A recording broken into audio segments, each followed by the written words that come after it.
ஆண்டவரும் இரட்சகருமாகிய இயேசு கிறிஸ்துவின் இனிய நாமத்தில் உங்கள் யாவருக்கும் அன்பின் வாழ்த்துக்களை தெரிவித்துக் கொள்கிறேன். அருமையான தெய்வ பிள்ளைகளே, புதிய நாள், புதிய நம்பிக்கை, new day, new hope daily devotion மூலமாய் இந்த நாளில் கூட உங்கள் சந்திப்பில் நான் மிகுந்த மகிழ்ச்சி அடைகிறேன். அல்லேலூயா.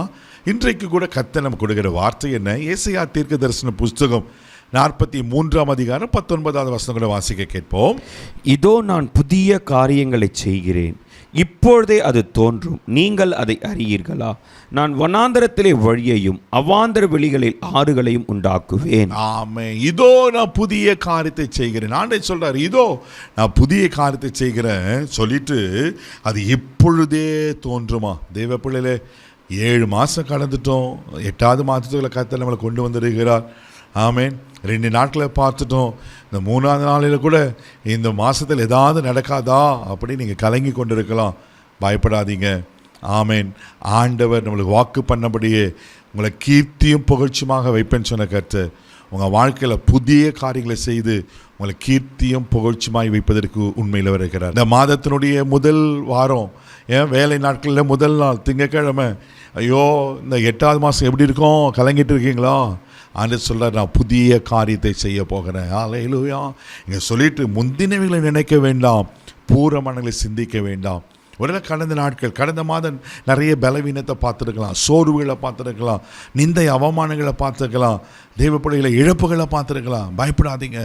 கர்த்தர் புதிய காரியத்தை செய்கிறேன்னு சொன்னால் புதிய காரியத்தை செய்வார். ஆனால் நாம் என்ன செய்யணும்? முந்தினங்களை நினைக்காத, பூர்வமானங்களை சிந்திக்காதேன்னு கர்த்தர் சொல்லுகிறார். அல்லேலூயா. முந்தினைகளை நினைக்காதீங்க, பூர்வமானங்களை சிந்திக்காதீங்க. கர்த்தர் புதிய காரியங்களை செய்ய அவர் உண்மையில் இருக்கிறார். வெளிப்படுத்தின விசேஷம் 21 அதிகாரம் 5வது வசனம் வாசித்தீங்கன்னா ரொம்ப அழகாக சொல்லப்பட்டிருக்கும். வாசிக்க கேட்போம். இதோ நான் சகலத்தையும் புதிதாக்குகிறேன் என்றார். ஆமென். சகலத்தையும் புதிதாக்க வேண்டும் நீங்க ஆண்டவர் சொல்லியிருக்கிறல்ல. ஆண்டவர் என்ன புதிதாக்குவார்?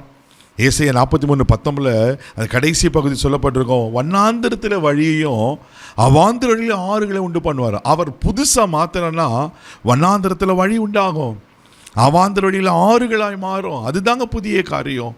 உங்கள் வாழ்க்கை இப்போ வண்ணாந்திரம் போல் இருக்கா, அவாந்திர வழி போல் இருக்கா? இந்த நாளில் கர்த்தர் இந்த மாதத்தில் உங்களுக்கு வழியை உண்டு பண்ண உண்மையில் வருகிறார், ஆறுகளை உண்டு பண்ண உண்மையில் வருகிறார். அல்லேலூயா. ஏசாயா தீர்க்க தரிசன புஸ்தகம் 61 அதிகாரம் 4வது வசனம் வாசிக்க அற்புதமாக சொல்லப்பட்டிருக்கோம். வாசிக்க கேட்போம்.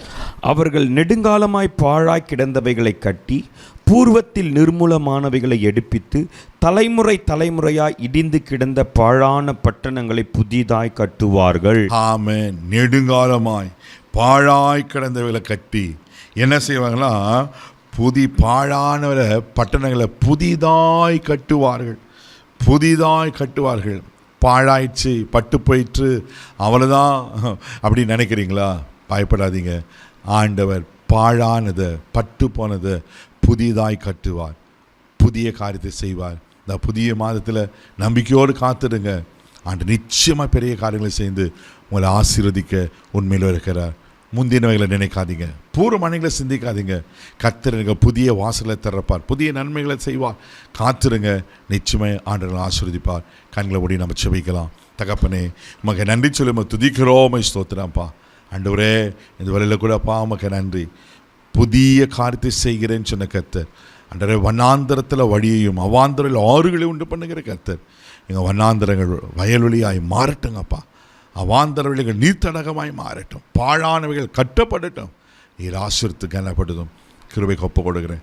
இயேசுவின் மூலம் ஜெபம் கேளும் பிதாவே. ஆமென். கர்த்தர் புதிய காரியத்தை செய்வார். தைரியமாக போங்க. God bless you.